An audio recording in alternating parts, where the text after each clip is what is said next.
Hello everybody, this is Ron Doyle again coming to you this week, the 21st Google episode. Boom, boom, boom. Anyway, a few changes coming to the site I'm going to announce probably in the next couple of weeks. Nothing horrible, nothing big, and I'm going to keep going. But today, due to your popular requests, I'm going to go over most of the extensions I use for Google Chrome. We talked about a few several weeks ago, but today we're going to see some more.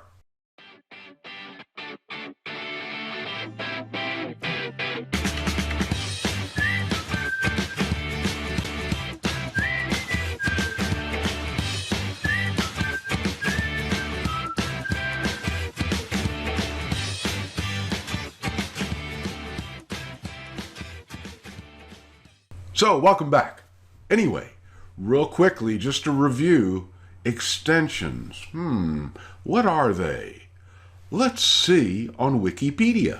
So I'm just going to look up in Wikipedia, which they do make an extension for Wikipedia. I don't use it though. I really don't use Wiki much. And I'm going to look up Chrome extensions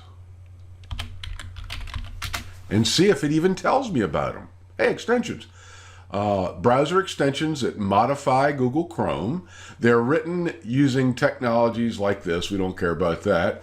They get them through the Chrome Web Store, initially known as Google Chrome Extensions Gallery. Okay. So tell us what they do. Once installed, they have access to users' data. True. There are 3 levels of permissions in an extension request. All extensions must have a clear and singular purpose. Basically, and you can keep reading if you want to, but basically what they do is allow you to do certain things in your browser that don't normally come with your browser out of the box. And we talked about that before. So go back and check that video. I'll post the number of that video here along with the link. And you can go check it out if you want, where we talked about extensions some. But we're going to get into details today on extensions that I use because y'all want to know, what did I suggest? Is this one any good? Is that one any good? I'm not going to tell you about ones I do not use. So if you asked and I haven't had a chance to install it yet, maybe we'll look at those at another date. Always send me email. You can send it to rondclive@gmail.com for now. That address may be changing. I may get rid of it, but I might just keep it for a while to play and use it and run demos with Google on. I think I will. So go ahead and keep sending it if you want to. So anyway, send your email questions there. I want to hear your questions, even if they have nothing to do with Google. I will try to maybe run a video on it if I think enough people will be interested.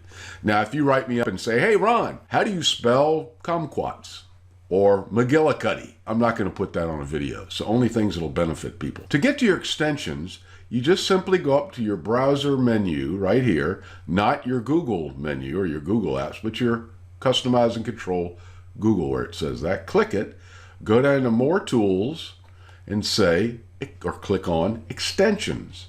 If you notice, you could also just type in Chrome : / or whack, whatever you want to call them, extensions, and you'll get to the same place. This shows all of them that I have installed today. I'm going to install one more to show you how to install one and kind of how it sets up. They're just listed in alphabetical order. We talked about Google Chrome desktop, remote desktop, when I introduced this before, and we also talked about print-friendly PDF.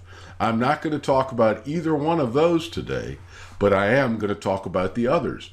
Show you how to find them, and like I said, I'm going to show you how to install one to give you a setup on that. So if you notice, I use the Chrome Remote Desktop, FasterChrome, Google Docs Offline, which I think comes as a default setup for you already, Grammarly, yeah, Grammarly, I like it, LastPast, print friendly in PDF, ShowPassword, and Zoom Scheduler. So those are all set up, and the apps down here are all set up too with Google Chrome. These are not all set up, excuse me, I didn't mean to say that.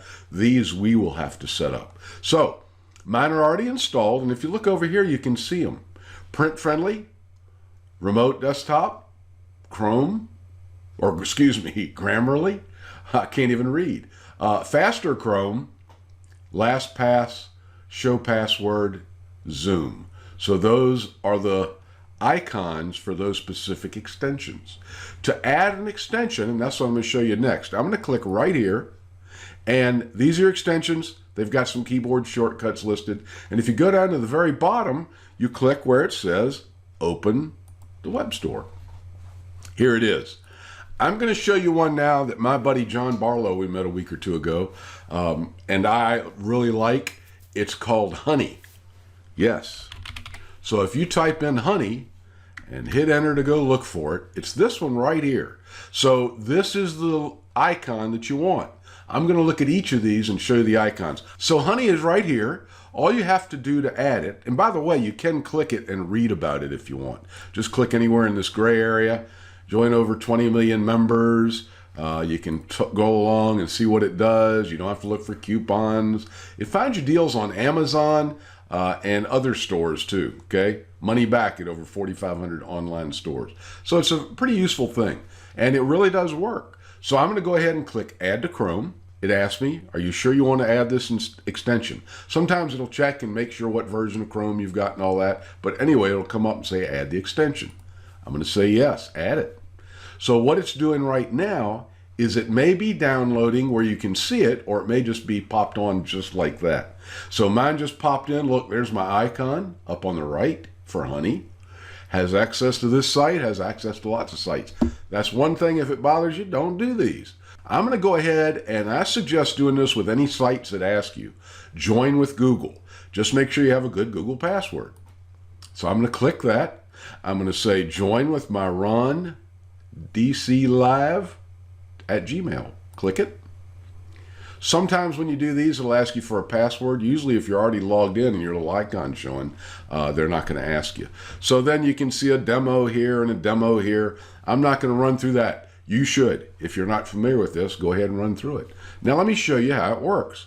I'm going to go ahead and close this one. Don't need it. And now I will just show you what I can do with it. I'll go here to Amazon.com. Log in. I'm not even signed in or anything. And you know me, of course. I'm going to look for what? Bananas. So I'm going to click it. So here's a whole bunch of different things I see, and I'll just go up here and I'll say, ooh, I want some organic bananas. Not really. I really don't care. So here it is. It pops up, and if I let it sit for a couple of minutes, look up here. We've got a little number that says 40. And also, I've got the Honey logo right here. And if I hover it, it says, get notified when the price drops. Yep, it'll do that for you. Watch it for 60 days. I can edit that up to 120, I believe. Show me at 5% off, 10% off, whatever you want to try. But it will do that, and it'll keep it, and it'll add it to your drop list so you can find it later. But you can try out all these things here. And this just shows you, too, 7 price changes. Let's see what the price did on these bananas. So this takes us to Honey, and it tracks it. Look at this. It just went up March 26th, but then it dropped back down. I wonder why. I really don't know, but you can check out prices for the last 3 months if you want to. They didn't have anything before that. So it's just kind of finding its level, I guess, but now it shows you the current price. So you can use that. I'll go back over here, and you'll notice there's still a 40 up here. What is that?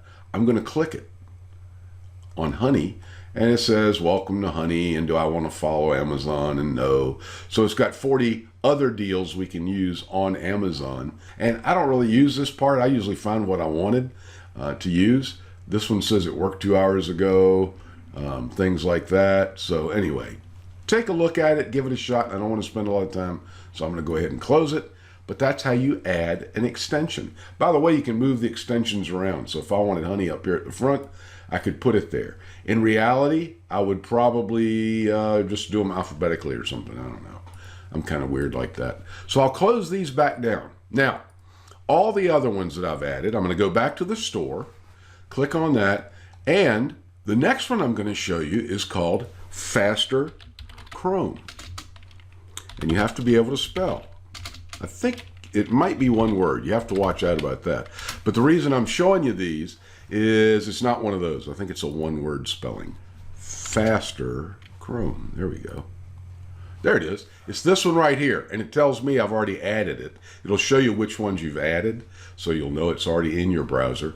And this one, what it does is basically it speeds up Chrome, so your pages load faster. There's really not anything to see how it works. You can just click it, and any of your icons you're going to get to say FasterChrome. You can click on that, and it usually will just take you to the page for the extension. So here it is. It'll just tell you what it does. It makes navigation a little quicker. What it does too is if I hover over something like this, it's preloading everything. So if I click it, it'll jump right to it faster. I like it, and it works. It works pretty well. Don't use it if you don't want it. Oh, by the way, to uninstall something, I can just click it and say remove from Chrome. And now watch. I'll show you my extensions. Oh, I can't do it while I'm here. Watch. Here are my extensions. You can see them here. FasterChrome is right there. If I go up here to remove it, I'm not reporting abuse, but it's totally uninstalled it off my system. You just saw it disappear from the top center here. So that's the way that works. There's FasterChrome. The next one I want to show you is one of my favorites as a writer, is Grammarly. And you can go to Grammarly for Chrome, I think it might say, yes. So here's the logo you're looking for. And the reason I'm making sure you know what you're looking at is that there can be deceptive advertising, kind of. You might just type in grammar and it will give you something that might resemble it, but you want this one. This is the real one. And Grammarly is basically a spell checker and things like that. So I can go in here, and if I start typing an email, and look, I just installed these today. There's Honey. These are the ones that I've installed just today to show you how they work.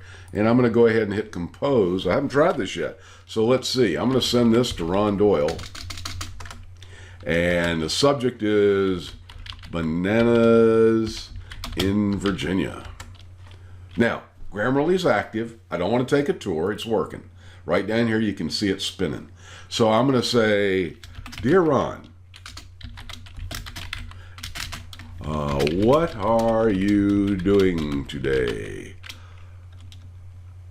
Period. I thought you may want, I'm spelling things wrong, to check this article on eBay about bananas. Thanks. Now, some things self-corrected a little. I'm really surprised they didn't tell me to put a comma after Dear Ron. What are you doing today? Notice, oh yeah, put a comma in there. Notice it also corrected some of my spelling, and eBay has a backwards thing on it. So if I wanted to that's the way you should spell eBay, but if I wanted to undo that the way I typed it, I could click it and do that. Of course, now it's telling me it's wrong and wants to correct it. And by the way, these are, this is just for Grammarly information here. I mean, Grammarly is what does it. So I could add my wrong spelling to the Grammarly dictionary. I could ignore this, or I could see more in Grammarly. I'm just going to say, hey, do it right. And Ron, your buddy. Let's see. How much can I mess it up? Notice the your was corrected as I was typing, and buddies, I put it in plural. It says, oh, Ron, your buddies. So yeah, it's saying I need to just change that back to buddy. So I did, and now it's saying something else is wrong. Buddies? Hey, that was a good sample for you. Ron, your buddies. Oh, because I put IE, I can't figure that out. I really should have put this. I can't believe it didn't correct me. So that's Grammarly, works pretty good. And then it rates you on how good you did, and the tense, not the tense, the emotion you're putting across in this email. So look down here. I got little hands up. I hover it. This is an appreciative email. I did pretty good. Friendly would be this one. Informal would be this one. So you can always cut these on and off if you like. So it's kind of just tone detector. There you go. So try that if you want. And I'll go ahead and send this just for grins. So there we go. All right. The next one I want to show you is called LastPast. It is an online password bank for you. It holds it. A vault, actually, is what they call it. I'm not going to give you lots of details other than let's go look at it. I will show you a couple of things about it. And I'm just going to type in here LastPast. And this is it. It looks just like this, these three little dots, just like its icon up here. And it basically is a password storer and creator. What you do is give it one really good password to log in with. I hope I can remember what I set it for here because I set it up. This is my Play account, so I don't really save passwords and stuff. But I can click it. I've already logged in. Good. It wants me to upgrade to premium. I don't think you have to. That's my opinion. But it's got a couple of passwords, or one password I've stored in here. I can open my vault, and it says, oh, here's some passwords maybe. I could launch Google from here. I can delete it from here. I can share my password if I want somebody else. I can edit it. So I can click in here and edit. This is the account it uses when it logs into that site. It's going to automatically pop in my email address and my password. Watch this. Yes, I'm going to reveal my Google password. You can get into all my Google accounts now. Easy as ABC 1 2 3. I'm not going to sing it for you, the whole thing. So anyway, that is my password right now because I just changed it before I started this video, just to show you how this works. I'm going to go change it to something a lot more difficult than that, but hey, you want to try it? Try it. This won't be out until I've previously changed it. And you've got advanced settings you can put in there, notes. You can require the master password every time you want to do it. I can auto log in, so it'll automatically log it in for me, or I can turn it off so it doesn't, just stores it for me. And you can also sort these. They set up a bunch of different folders. I think you have to put them in, to tell you the truth. So I could call this one email. So it would store all of my, or store this password under my email folders. So here's my folders here, and I can say sort them. I guess I have one. I've never, yeah, there it is. There's my email password here. So my email folder is the only one I've got, and this is the only thing I've got in here. So anyway, that's what that does. LastPast. It's never been hacked, but yes, all of your passwords will be stored online. I do not store banking information or social security numbers online. I try to only store those here. But anyway, LastPast is pretty good, and you can do a whole lot of other things with it too. If you go to a new site, it'll even suggest a password for you. And since it pre-fills it using itself, you don't really have to care how long it is. You won't forget it. So anyway, it's good. Also consider you can put this on an iPhone, an iPad, a Google Android phone or tablet, so it's decent. Okay, the next one I'm going to show you is ShowPassword, and I believe that might be a one-word one again too. Let's find out. Yeah, it is. There it is. ShowPassword looks like this. I have installed it already. I'm going to log out of Gmail. There you go. See how I'm paused up here? I'm no longer in. So I want to sign in again. Okay, sign in again. Verify it's you. My password. I might want to look up my password, and those nasty little dots are always there. So I have set this up, and it's telling me it has access to it, to when I double click. Now, this has an eyeball here too, but and also I could click here to get into it. Got more ways than I need to. This is LastPast, and I think this is something new Google just started. Part of LastPast, but I can click it like that and show it. But what this one does, because this doesn't work on all sites, I can double click and it'll automatically show me my password. So if I need to copy it and use it somewhere else, or I just can't remember what it is. This is very unsafe if anybody else is on your computer. So if they log in as you and they're on your website and they say, hey, password, they just happen to double click.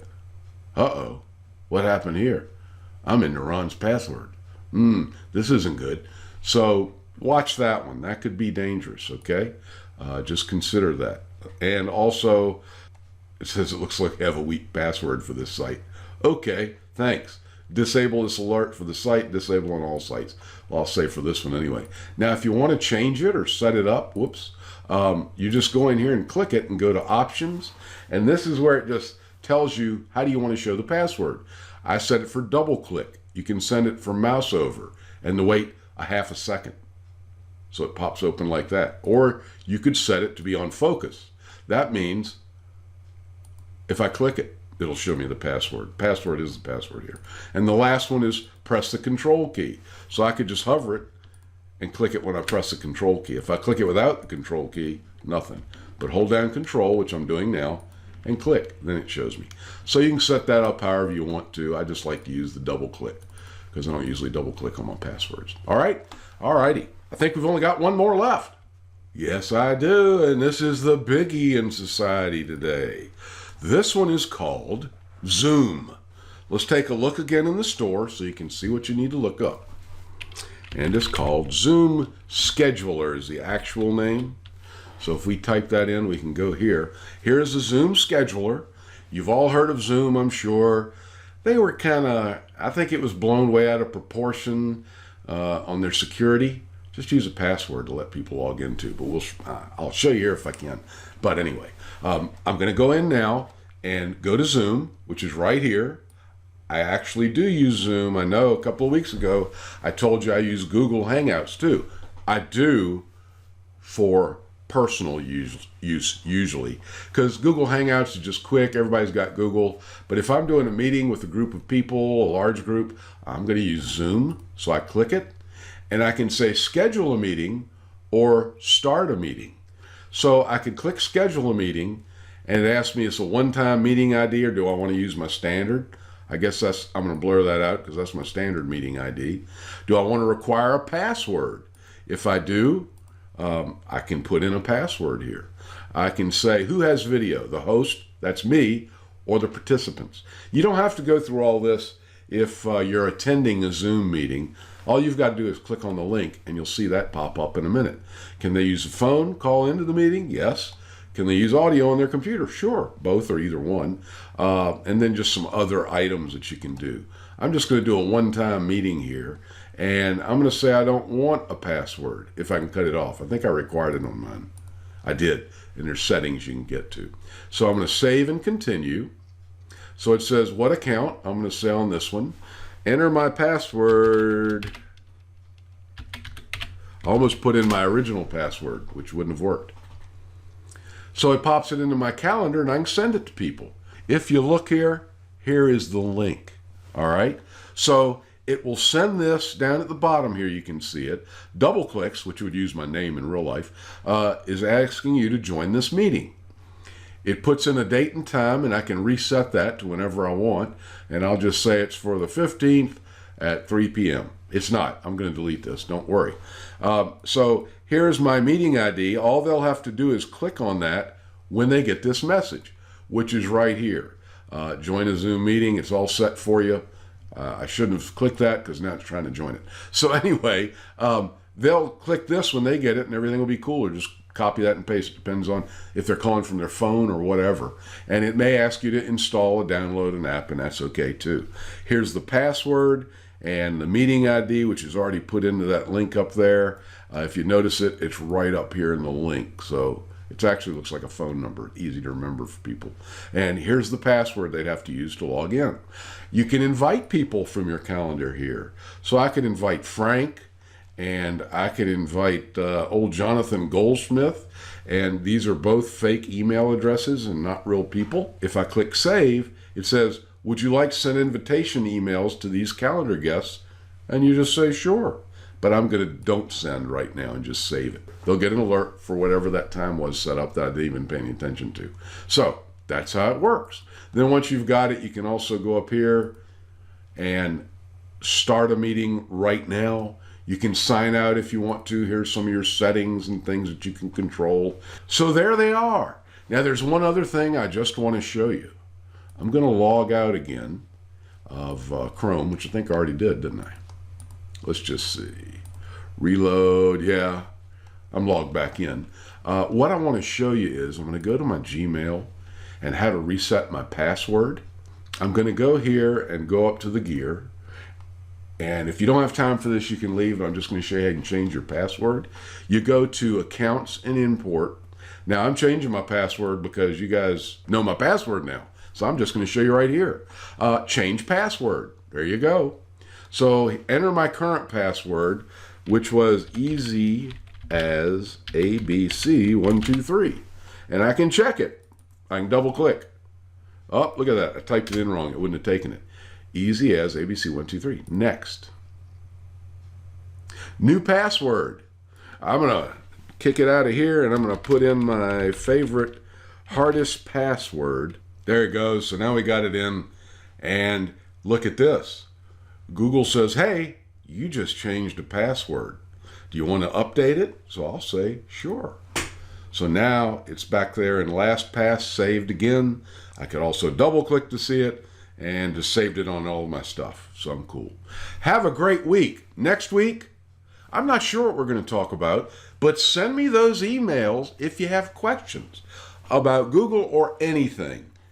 The thing is, here's a partial announcement. I'm going to go ahead and start doing videos to the public on YouTube, not just sharing them with you guys. So I'm going to change the name of the website. I'm not going to tell you what it is yet, but I want your ideas because you're my first followers. I need your help. So let me know what you'd like to see. This is going to help mostly folks like me with this gray hair, okay? Because I think we're being left out in the cold by most of society today. But don't get me on that soapbox. You don't have to ask your grandkids about how to do stuff. You don't have to ask your kids, your cousins. Ask Ron, and we'll do videos from here on out. You got me. All right? Take care. See you next time. Bye-bye.